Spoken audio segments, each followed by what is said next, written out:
对这种改造感兴趣的钓友可以试一试，我把需要用到的东西会放在视频的末尾。钓友们大家好，今天想跟大家分享一个铅头钩改造的方法，就是把它增加一个螺旋桨的旋转亮片。之所以有这种想法，是因为之前在做钓黑坑的时候，抢鱼期过去以后，在磨鱼期的时候，同样的我用微铅的铅头钩挂一个小T尾，就像这种的小T尾，然后去搜边钓鲈鱼，旁边的钓友一直在连，可是我几乎就是钓不到鱼，然后就去跟人家学习了一下，然后我看了一下它的鱼钩，它的鱼钩呢就是大体是这个意思，也有一个小螺旋桨。回家以后我就找了一下我以前的东西，发现差不多能做出类似的铅头钩来，然后我就用以前有的这个2.6毫米的螺旋桨亮片和以前的一些小配件做了几个，可是做钓的效果并不是很满意，没有达到像那天被人教育的那种效果。然后我考虑会不会是因为这个螺旋桨太大了，又从网上买了一些小的，然后这个尺寸后来应用起来效果还是不错的。今天把这个改造的方法分享给大家，特别简单。我们钓友手里应该都有这种玩黑坑偷驴用的小铅头钩，就是微铅铅头钩，它的钩子并不是很小，但是它的铅重特别小。这个应该是一个1.8克左右，还是2.6克的，我还记不太清了。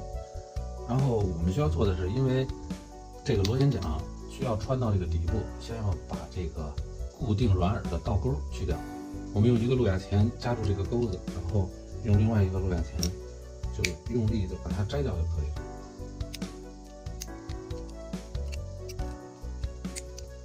摘掉以后，这个铅就会变成松动的状态，我们需要把它再加紧一下。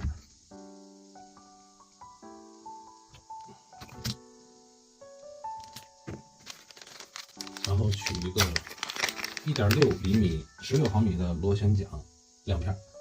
给它从前面直接穿进去。在过这个倒刺的时候可能会有一点障碍，但是不影响。然后我们上一个 DIY 的过程中经常会用到的一个小碗儿，用圆的这一头穿进钩子，就相当于给它增加了一个轴承。因为如果你直接上软饵顶在这儿的话，软饵的摩擦力比较大，它就转的没有那么顺畅。然后我们再穿进一个4毫米左右的一个小的软质的，这是一个软材质的，我们可以看到这样捏的话，它自己本身的这个孔会变形。但是我们不要穿过这个孔，我们直接从它没有孔的地方先扎一个眼儿，这样的话就能够起到固定这个小碗的作用。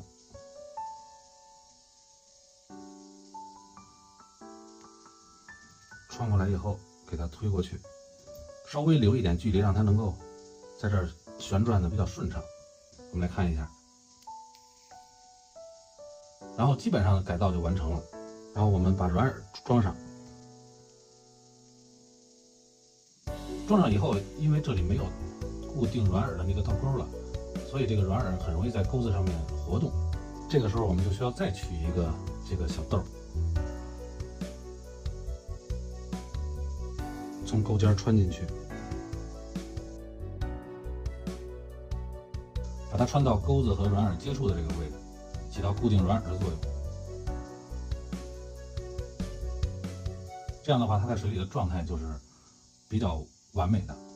也可以用这种浮水虾，它的泳姿也是非常不错的。然后条件有限，我的拍摄水平也有限，我就用这个水盆装了一些水，用造浪泵造出的水流来给大家展示一下这个金色的螺旋桨铅头钩实际的水下效果。然后你如果仔细听的话，可以听到它在旋转的过程中也会产生一些声音。鱼发现鱼饵的途径无外乎4种：声音、视觉、味觉或嗅觉，还有就是侧线的感应。那么这个铅头钩加了螺旋桨以后，在视觉上、听觉上，甚至在扰流上都会有一个质的飞跃，所以在理论上这样改造会有非常好的效果。但是实际应用上怎么样，还是期待小伙伴们